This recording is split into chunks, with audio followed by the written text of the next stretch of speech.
નમસ્કાર મિત્રો, સ્વાગત છે તમારું અમારી યુટ્યુબ ચેનલ. મિત્રો, મેરિટમાં ના આવતા હોય તેવા પણ ડ્રાઈવરને એસટી દ્વારા નિમણૂક આપવામાં આવશે. મહેકમ ઘટ નિવારવા માટે ખાસ પહેલ કરવામાં આવી રહી હોવાનું જોવા મળી રહ્યું છે. જિલ્લાના ઉમેદવારોની યાદીમાંથી મૌખિક જાણ કરવામાં આવશે. તદ્દન હંગામી ધોરણ 6 મહિના પૂરતા ફિક્સ વેતનથી જગ્યાઓ ભરાશે. વિગતવાર જોઈએ તો ગુજરાત રાજ્ય માર્ગ વાહન વ્યવહાર નિગમની અમદાવાદ સ્થિત મધ્યસ્થ કચેરીએ ભુજ સહિતના વિભાગીય નિયામકને 11મી એપ્રિલ દ્વારા પત્ર લખ્યો છે, જેમાં મહેકમ ઘટ નિવારવા મેરિટમાં ના આવેલા ડ્રાઈવરને પણ તદ્દન હંગામી ધોરણ 6 મહિના પૂરતા ફિક્સ વેતનથી નિમણૂક આપવા જણાવવામાં આવ્યું છે, જેથી જિલ્લાના ઉમેદવારોની યાદીમાંથી મૌખિક જાણ કરવા પણ સૂચના આપવામાં આવી છે.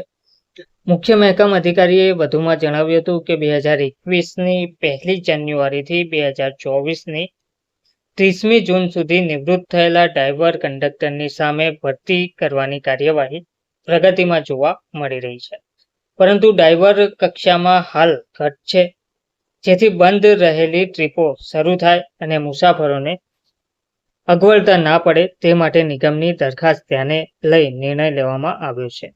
અગાઉ ડ્રાઈવરની ભરતી વખતે પાત્રતા ધરાવતા અને ડ્રાઇવિંગ સ્કિલમાં ઉત્તીર્ણ થયેલા પણ મેરિટમાં ના આવવાથી નિમણૂક ના થઈ હોય તેવા ઉમેદવારો પૈકીનાને તદ્દન હંગામી ધોરણે ફક્ત 6 મહિના માટે કરાર આધારિત નિમણૂક આપવાની છે, જેથી અમને દરેક વિભાગીય નિયામકે તેમના જિલ્લાના ઉમેદવારોને મૌખિક જાણ કરી દેવી, તેમની પાસેથી અરજી લખાવી લેવાની રહેશે. અરજી કરનાર ઉમેદવારે 300 રૂપિયાના સ્ટેમ્પ પેપર ઉપર કરાર કરવાનો રહેશે. બાંહેધરી પત્ર મળ્યાથી સિવિલ સર્જનનું, મેડિકલ ફિટનેસ, પોલીસ ઓથોરિટીનું પોલીસ વેરિફિકેશન સર્ટિફિકેટ મેળવવાનું રહેશે. ત્યારબાદ નિમણૂક પત્ર આપવાનું રહેશે. જોકે નિમણૂક આપેલા ઉમેદવાર પાસે ભારે પેસેન્જર વાહન ચલાવવાનું અને હેવી લાયસન્સ વેલિડ હોવું જોઈએ.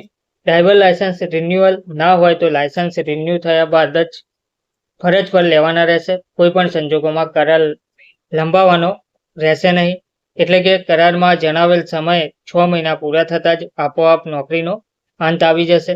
આમ છતાં આવશ્યકતા મુજબ મધ્યસ્થ કર્મચારીનો મધ્યસ્થ કચેરીની પૂર્વ મંજૂરીથી નવો કરાર કરી શરતો મુજબ નિમણૂક આપવાની રહેશે. ધન્યવાદ.